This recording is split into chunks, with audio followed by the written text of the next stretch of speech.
Bismillahirrahmanirrahim. Assalamu alaikum fourth class students. Our name is here for the maths lecture. Students, our 13th lecture is about commutative property and associative property in exercise number 3C. So class, open your books, page number 69 and here is the exercise number 3C. तो बेटा सबसे पहले हम लोग यहाँ पर discuss करेंगे कि हमारे पास कम्यूटेटिव लॉ क्या होता है और एसोसिएटिव लॉ क्या होता है। कम्यूटेटिव लॉ हमारे पास होता है टू वैल्यूज़ के बीच में, जिसमें हम लोग ए और बी, मैंने आपको बताया कि ए और बी हमारे पास यहाँ पर दो वैल्यूज़ हैं। A means that the first value and B means that the second value.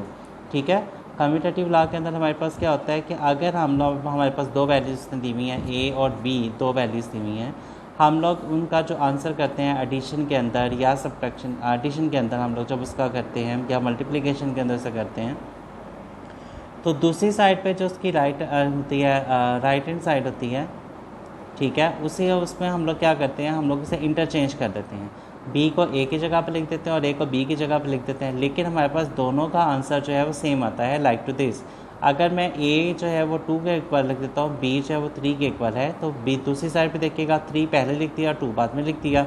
आप उन दोनों को ऐड करके देख लें, 2 + 3 इज़ 5 एंड 3 + 2 इज़ 5। ठीक है, दोनों का हमारे पास आंसर क्या आ गया, सेम आ गया। ये तो था हमारे पास कम्यूटेटिव लॉ। एसोसिएटिव लॉ में बिल्कुल इसी तरह से होता है, लेकिन डिफरेंस इतना है कि उसमें हमारे पास 3 वैल्यूज़ यूज़ होती हैं, ए बी एंड सी। ठीक है, तो पहले हम लोग बी और सी को सॉल्व करते हैं, जिन इनक्लोज होती है एक ब्रैकेट के अंदर, और दूसरी साइड पे हम इसे इंटरचेंज कर देते हैं। ब्रैकेट को हम लोग बी और सी से हटाकर ए और बी पे लगा देते हैं और फिर इसमें प्लस सी को करते हैं, तब भी हम लोग देखते हैं कि लेफ्ट हैंड साइड इक्वल आता है राइट हैंड साइड के। तो बेटा ये आप लोगों के पास कम्यूटेटिव लॉ और एसोसिएटिव लॉ है, इन्हीं को आप लोगों ने माइंड में रखना और इससे रिलेटेड हमारे पास ये एक्सरसाइज है। First question, fill in the blanks. The A part is 2/7 + 1/7 equal dash plus dash. Satisfy the commutative law of addition. से कहा इन दोनों के ऊपर क्या आएगा जो हमारे पास कम्यूटेटिव लॉ को सेटिस्फाई कर दें। ठीक है, तो अगर यहाँ पे 2 और 1 से लिखा हुआ तो मैं उसे दूसरी साइड पे इंटरचेंज कर दूंगा, 1 पहले लिख दूंगा और 2 बाद में लिख दूंगा, जिस तरह मैंने यहाँ पर ऊपर आप लोगों को लॉ में बताया था कि हम उसे इंटरचेंज कर देते हैं। ठीक है, उसे रिप्लेस कर देते हैं। तो रिप्लेस करने से 1 जो पहले लिखा गया 2 बाद में लिखा गया, तब मेरे पास आंसर सेम आ जाएगा।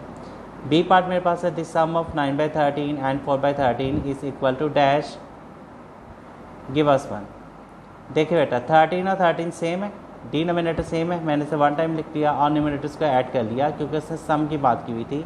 9 + 4 इज़ 13, 13/13 दोनों आपस में कैंसिल हो गए और 1 उसका आंसर आ गया। According to the associative law of addition, हमारे पास एसोसिएटिव लॉ के एडिशन के अकॉर्डिंग इसे कैसे लिखा जाएगा, देखिएगा 4/5 + 7/5 + 11/5। सारे नंबर्स वैसे लिखे जाएंगे, लेकिन सिर्फ फर्क आएगा तो हमारे पास आएगा ब्रैकेट का, जिसमें ब्रैकेट जो है 4/5 7/5 पे है, तो बाद में हटा के से लिख देंगे 7/5 एंड 11/5। ठीक है, 4/5 पहले आ जाएगा, 7/5 + 11/5 उसके बाद में आ जाएगा। उसके बाद हमारे पास है डी पार्ट, 15/22 - 5/11। तो जैसे इसकी सब्ट्रैक्शन होगी, सबसे पहले आप लोगों को इसका एलसीएम लेना पड़ेगा। आप लोग जिस तरह से छोटी क्लास में एलसीएम लेकर क्वेश्चंस को सॉल्व करते हैं, बिल्कुल आपने उसे इस तरह से सॉल्व करना है और उस क्वेश्चन में आपका आंसर आ जाएगा 5/22। ई पार्ट मेरे पास है 4/4 + 3 1/3। सबसे पहले आप लोग इसे कन्वर्ट कर देंगे, उसमें सिंपल फ्रैक्शन में कन्वर्ट करेंगे, बाद में आप उसका एलसीएम लेंगे तो आपके पास आंसर आ जाएगा 7/12। क्वेश्चन नंबर 2 आपके पास है, state by the followings are true and false. आप लोगों ने सही और ट्रू की निशानदेही करनी है। The commutative law of addition is not true for fractional numbers. उसने कहा कम्यूटेटिव लॉ जो फ्रैक्शनल नंबर्स के लिए ट्रू नहीं होता, फॉल्स है। फ्रैक्शन नंबर्स के लिए हमारे पास आंसर सेम आता है। Associative law of addition of fraction is true for fractions. Yes true, associative जो होता है वो फ्रैक्शन नंबर्स के लिए भी ट्रू होता है। To add the subtract like fractions we take LCM of the denominators. Subtract में हम लोग लाइक फ्रैक्शंस का ऐसे कहा कि एलसीएम लेते हैं ऐड और सब्ट्रैक्ट के लिए।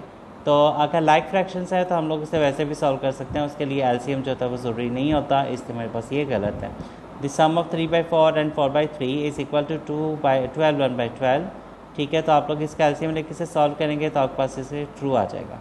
The difference between 2/11 and 1/11 LCM same है। ठीक है, डिनोमिनेटर सेम है, तो 2 और 1 डिफरेंस हो जाएगा तो उसका आंसर मेरे पास 1 आ जाएगा, it's true. 9/13 and 6/13 the commutative last state that second option is right answer, क्योंकि आप लोग इसका जब सॉल्व करेंगे तो आपके पास इसका आंसर जो है वो 6/13 आ जाएगा। B part is 5/8 - 3/12 is equal 3/8, second option is right answer. उसके बाद हमारे पास है C part, the difference of 5 1/4 and 2 3/4 is equal to, the first option is right answer 2 1/2, आपको इन्हें सॉल्व करना पड़ेगा। डी पार्ट आपके पास है the sum of 3 7/5 and 4 3/5 is equal to, the answer is 8 1/15, the common denominator of 9/14 and 5/18 is 126। तो बेटा आप लोगों ने इन्हें एलसीएम और बोर्ड मैथ्स के अकॉर्डिंग इन्हें सॉल्व कर लेना है। सोल्यूशन करेंगे, सोल्यूशन करने के बाद आप लोग इनके आंसर्स यहाँ पे राइट कर लीजिएगा। ओके बेटा, do practice at home. God bless you बेटा। अल्लाह हाफिज़।